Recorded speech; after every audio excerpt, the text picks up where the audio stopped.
ยเจ้าเบาหรือว่าสูงกว่า2 เมตรเลยนั่งต่ำๆไม่แดงมาสิเจ้าเบาเอ้ยพี่หน้ามาหาเจ้าสาวก็ได้เจ้านั่นก็นักกันเอาประกอบกันกระทะคือเห็ดมึกกลางคืนนั่นนะเห็ดกลางคืนก็ได้กอดกันอยู่แล้วเนาะกำเป็นสีไอจังไดเมียเขาเองเอาสินับ1 ถึง 3ด้วยเจ้าเบาเด้อเอากอดกันดีๆเอาเจ้าสาวกอดเอวเจ้าเบาเจ้าเบาก็กอดสินับ1 ถึง 3อย่าอายบ่ต้องอายพี่เฮาอยู่แล้วข้องเฮาอยู่แล้วเนาะ1ให้เจ้าเบาห้องเกียรติเจ้าสาวสักคนเอาเกียรติเนาะถ้าแท้เจ้าสาวห้องเกียรติเจ้าเบามากกะบ่อยากคือเด้เพิ่นว่าผู้เจ้าเบาเจ้าสาวฮักหลายเขาสิว่าอันนั้น1 ถึง 3เด้อ1เกียมตู2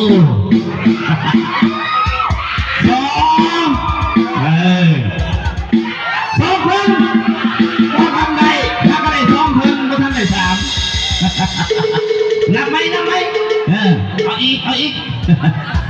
นับอีกเกียมได้จะสามเด้อจะบอกก็จะสามเอ็ดอับเลย2 3จุดเลยโอ้ยขอบคุณแสดงตัวมือส้มเสยให้นะมาแข่งบรรดาตัวมือส้มเสยให้บอทันแล้วเอาอีกเจ้าสาวห้องเก็บเจ้าเบาอีกท่านึงเนาะเมื่อกี้ดิเจ้าสาวเจ้าเบาห้องเก็บเจ้าสาวอันนี้ให้เจ้าสาวห้องเก็บเจ้าเบาดิอาชีพ1 ถึง 3ด้วยเจ้าสาวเด้อห่วยบ่ได้ที่เจ้าเบาดิไปปิ้นล้างใส่บ่ได้ปิ้นหน้าใส่